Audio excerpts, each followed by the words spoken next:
This is Engadget. Here's what's happening in the world of technology.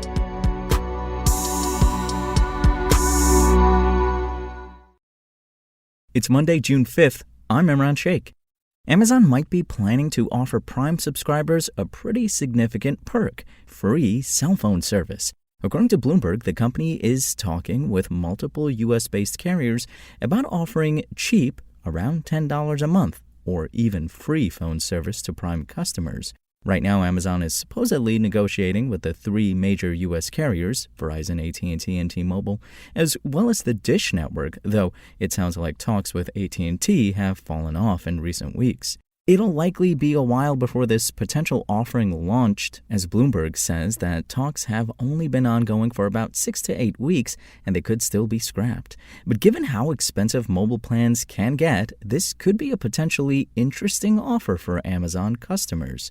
Of course, that would require further commitment to Amazon, which already has its fingers in a frankly absurd number of different businesses.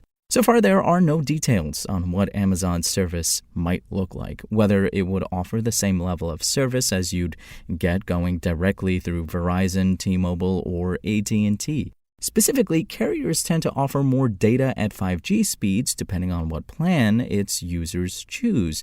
There are also a ton of perks that carriers tend to include these days, like Netflix from T-Mobile or Apple Music or Disney Plus on Verizon. But it's not hard to imagine that a lot of customers would trade some of those perks or even less high-speed data to get mobile service for free. That's assuming they're okay tying yet another part of their digital lives to Amazon. But if you're already hooked on Prime, this could make for a compelling new part of Amazon's subscription plan.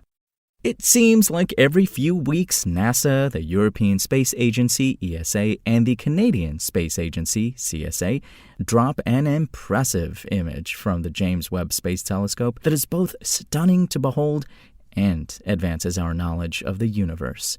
The latest is of the barred spiral galaxy NGC 5068, called a barred galaxy because of the bright central bar you can see in the upper left of the image embedded in the text version of this article. It's a combination image consisting of infrared shots taken from the telescope's MIRI mid-infrared instrument and NIRCam near-infrared camera sensors.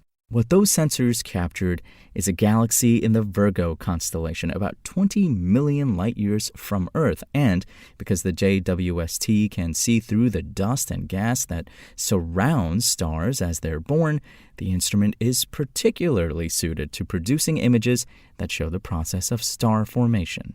Looking at the two individual images that make up the composite reveals different layers of the galaxy. As Gizmodo notes, the image produced by the MIRI sensor provides a view of the galaxy's structure and the glowing gas bubbles that represent newly formed stars. The second image, taken from the NIRCam, put the focus on a huge swath of stars in the foreground.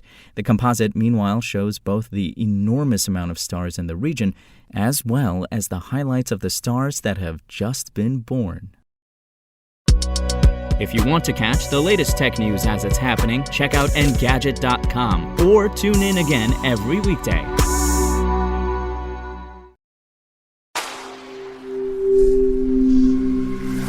SpokenLayer.